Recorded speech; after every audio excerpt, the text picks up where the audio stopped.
Hello, my dear. Come, sit with me for a moment. I am not here to teach you anything tonight.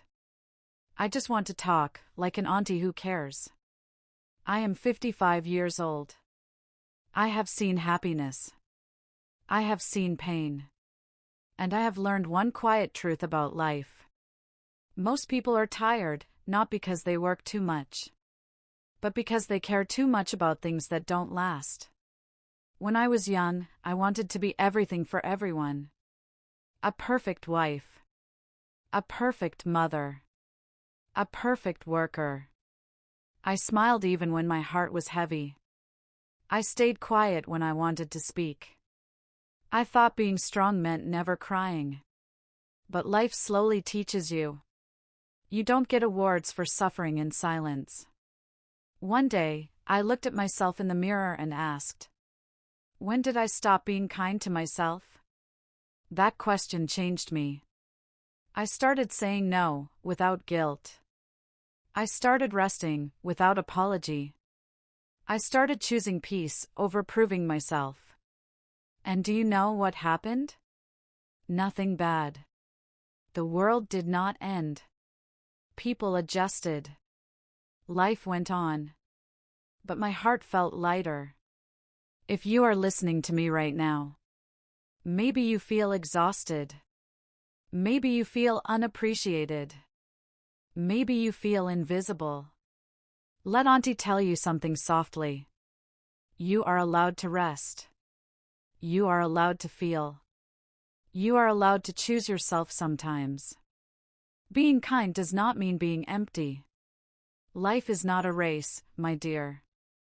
It is a collection of moments. Drink your tea slowly.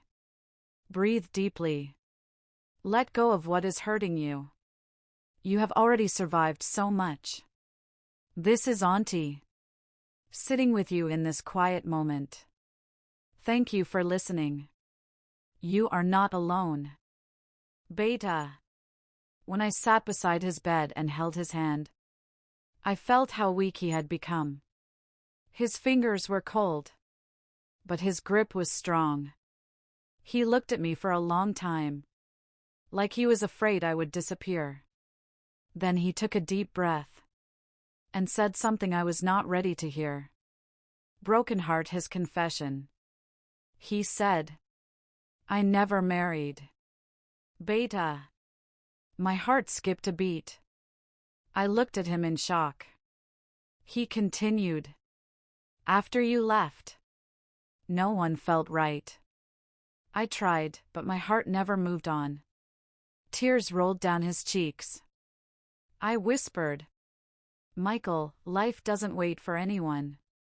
He smiled weakly and said, but love does. Mantelpiece clock, the secret he carried for 20 years. He told me how he used to write letters to my old address. How most of them came back unopened. He told me how every year on my birthday, he sat alone with a cup of coffee, remembering me. Beta. I felt guilty. I felt sad. I felt something I had locked away for years. Pensive face, my inner fight. My mind reminded me of my family. My responsibilities. The promises I made. But my heart remembered a girl who once dreamed freely. I told him, we are not the same people anymore. He replied softly, I know.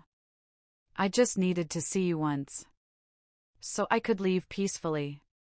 That word, peacefully, terrified me. Hospital, the doctor's words. Just then, the doctor entered the room. He looked serious. He said, Sir, your condition is critical. We need to talk. Beta. I stepped outside. The doctor explained everything. There was very little time left. I leaned against the wall and closed my eyes, loudly crying, face the promise I made. I went back inside the room. Michael looked at me, waiting. I held his hand tighter and said, "You're not alone. I'm here." His eyes filled with tears. He whispered, "That's all I needed. Beta." In that moment, I realized something important. Sometimes, love doesn't come to stay. It comes to say goodbye. End of this part, emotional cliffhanger. That night, something unexpected happened. Something no one was prepared for. My dear, if you are still listening, it tells me something important. It tells me you are someone who feels deeply. And people who feel deeply often forget to protect their own hearts.